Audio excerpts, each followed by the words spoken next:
महाभारत द्रौपदी के बिना अधूरी है, क्योंकि एक तरह से वही इस धर्म युद्ध का कारण बनी। तो क्या इतनी अहम भूमिका निभाने वाली द्रौपदी किसका अवतार थी? क्या था द्रौपदी के जन्म लेने का लक्ष्य और क्यों बन गई थी अपने ही पति यानी पांडवों के खून की प्यासी? तो चलिए दोस्तों जानते इस वीडियो के माध्यम से। तो दोस्तों वीडियो में अंत तक बने रहे, वीडियो को बिल्कुल भी स्किप ना करें। यदि दोस्तों आप हमारे चैनल पर पहली बार आए तो चैनल को सब्सक्राइब और वीडियो को लाइक कमेंट अवश्य कर दें। चलो तो दोस्तों आपका बिना समय गवाए कहानी की ओर बढ़ते हैं। दोस्तों माँ दुर्गा ने भी अलग अलग युगों में कई अवतार लेकर संसार का कल्याण किया है। द्वापर युग में भगवान श्री कृष्ण ने अवतार लिया, लेकिन उनके साथ साथ एक देवी ने भी अवतार लिया जो महाभारत में महत्वपूर्ण पात्र निभाती है।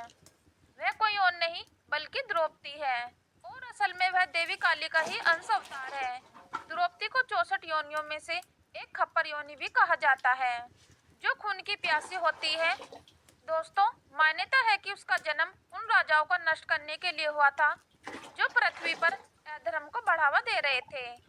द्रौपदी माँ काली का अवतार है, ये बात अर्जुन और युधिष्ठिर को पता थी।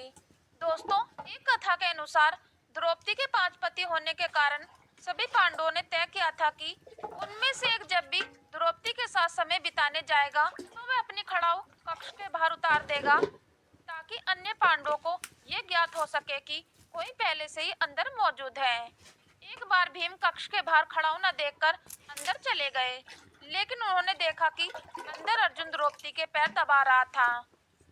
यह देखकर वह क्रोधित हो उठा और उसने अर्जुन पर गदा से वार कर दिया। युधिष्ठिर ने जब यह देखा तो भीम को ऐसा करने से रोका, क्योंकि वो सच्चाई जानते थे। लेकिन भीम क्रोधित होकर महल से बाहर चले गए। भीम रात में भी महल से बाहर ही थे और एक पेड़ के नीचे सो गए।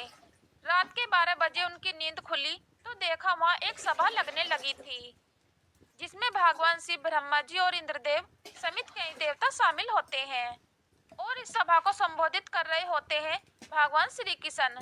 तभी सभा में द्रौपदी आती है, जिसका मुंह खून से सना होता है और साथ ही उसके एक हाथ में खप्पर और दूसरे में कटार होती है। द्रौपदी कहती है कि माधव मेरे सखा हैं और उन्होंने मुझसे ये वादा किया है कि वह मेरे ये खप्पर खून से भरवाएंगे। मैं चाहती हूँ कि मेरा आधा खप्पर भीम के रक्त से भरे और आधा कुरुवंश के रक्त से।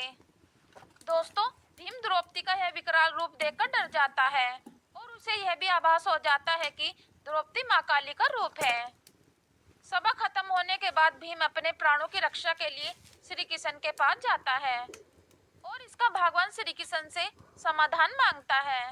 श्री कृष्ण भीम को बताते हैं कि द्रौपदी माँ काली का रूप है और उनका ये जन्म केवल खप्पर भरने के लिए ही हुआ है। इस पर भीम कहते हैं कि मगर द्रौपदी तो अपना आधा खप्पर मेरे ही रक्त से भरना चाहती है, तो मैं क्या करूं?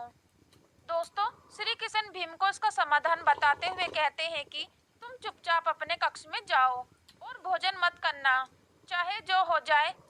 जब तक द्रौपदी तुम्हें भोजन के लिए मनाने ना आए तब तक तुम उनको हाथ भी मत लगाना।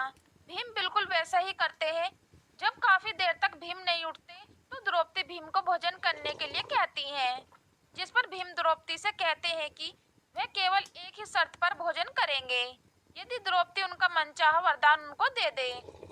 भीम द्वारा ऐसा कहने पर द्रौपदी राजी हो जाती है और भीम द्रौपदी से 5 भाइयों के लिए प्राणदान मांगते हैं। दोस्तों इस प्रकार भीम की जान बच जाती है और पांडवों की भी।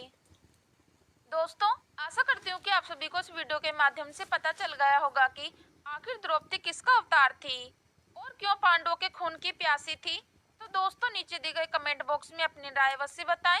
यदि दोस्तों आपको यह वीडियो पसंद आई है तो अपने दोस्तों को अवश्य शेयर करें।